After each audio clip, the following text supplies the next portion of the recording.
so happy we alive. Ina Brown Bond, chairperson of the board of Muhammad Ali Center, has been an outstanding leader for this project. She's tenacious, energetic, and a true representation of the center's theme of dedication.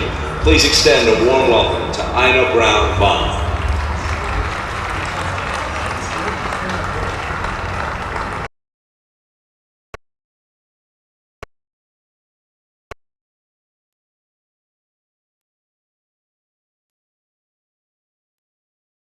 The upside of this is that I don't have to adjust the microphone again. I'm sorry, I'm sure you were sensational. All right, let's move on then to Senator McConnell, who is pleased to be here today to offer his congratulatory remarks to Lonnie and Muhammad and those involved in the building of the Muhammad Ali Center. Senator Mitch McConnell.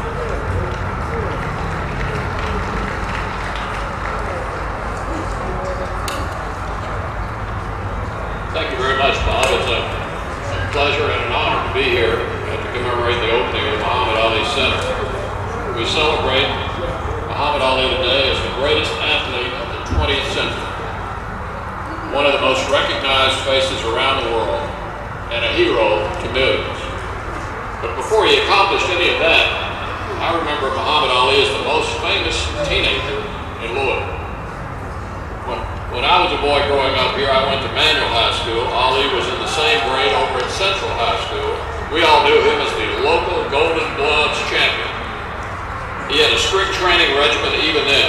He was often seen jogging down the street, shadow boxing with the air, and none of my high school friends could imagine drinking his early version of a protein drink, milk with raw eggs in it, followed by garlic-flavored water. In those days, Wave TV used to broadcast local boxing bouts on an aptly named television show called Tomorrow's Champions. Ali was often, as we all recall in my generation, the starring attraction. After winning the gold medal in the 1960 Olympics, Ali returned to Louisville, and his first professional fight was right here in Freedom Hall. He won in 6 rounds. The proceeds from the fight went to a long-standing Louisville charity, the Kosser Children's Hospital. As it turns out, this was merely Ali's first opportunity of many to give back to our community.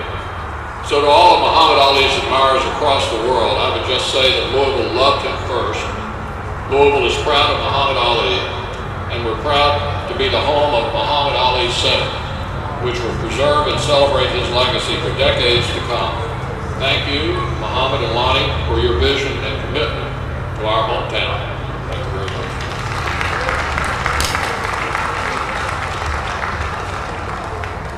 Thanks, Senator McConnell. None of this, last night's festivities, the opening of the center today, and the ongoing work of the center would be possible without the generous individuals who contributed along the way.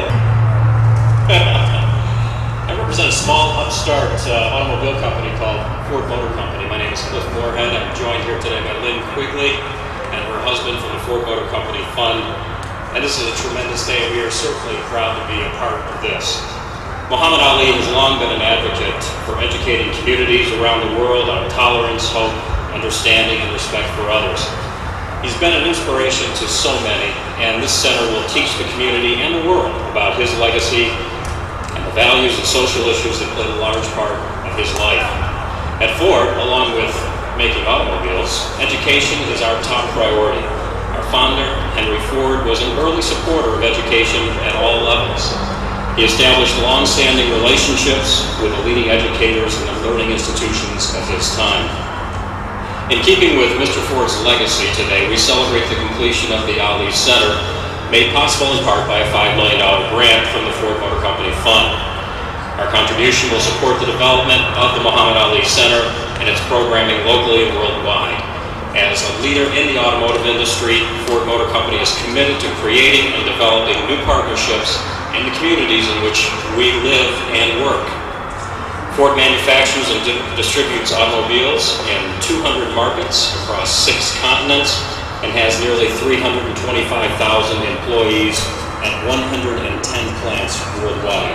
Right here in Louisville, we have 2 facilities, 9,000 employees, and one of the largest concentrations of Ford Motor Company employees outside of Southeast Michigan, where our headquarters is located. Thank you so much, and enjoy the day.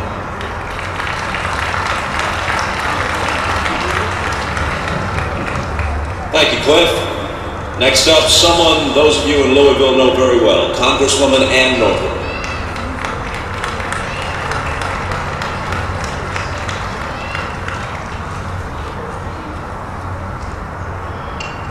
What a wonderful day for our city. It's not the first wonderful day that Muhammad Ali has brought to us. I can remember as a child, I was still in grade school when I was one of 11 children, and we all hurried up and got our homework done, and Dad turned on the radio, and we all gathered around the radio to listen. In those days, you couldn't see the fight. You could only get the after each bout recorded to see how Muhammad Ali was going to do. It was his first title bout. And how thrilled we were. I hope he knows how many families in Louisville, Kentucky were gathered around the radio, loving him so much and hoping that by some miracle he would win this fight. We had no idea what a leader he would become. A leader, first of all, in his sport, but bring us so much pride as he grew to be so well respected, and of course has gone on to be such a symbol of peace and justice, respect, all the things that we grow within our own hearts, with our own community, and we hope around the world. Let me thank Muhammad Ali for coming back to Louisville to grow these roots with these qualities back in this hometown that's been so proud of him for so long. And let us remember and thank him every chance we get for the opportunities to bring peace around the world and have it begin and be part of Louisville, Kentucky. And as we go forth from today, let us renew in ourselves the commitment we all have to honor this tradition and this dedication to grow that peace and justice, love and respect for each other, to reach across barriers that are sometimes unseen but have been in our community, and to embrace each other and hope for a better and kinder day. Louisville is a city that is growing a lot of good things, but love of each other and respect and a commitment to a more unified respect for each other. There is not anything that could be more important in our community than that.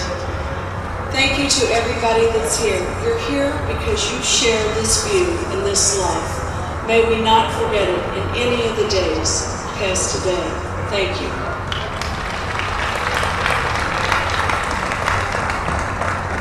Thank you, Congresswoman Northrup. And now representing New York, here is another member of Congress, Gregory Meeks.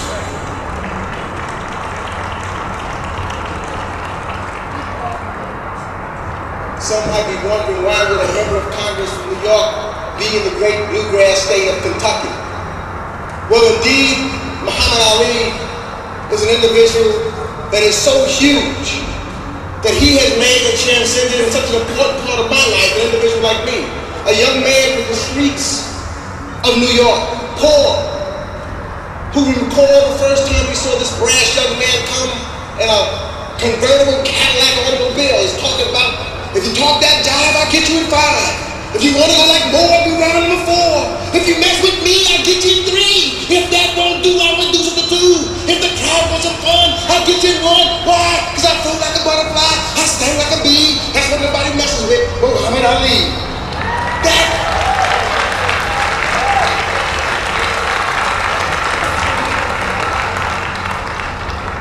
That young man taught me that if I stood as a young African-American boy and believed in myself, that I could accomplish anything that I wanted to in the world.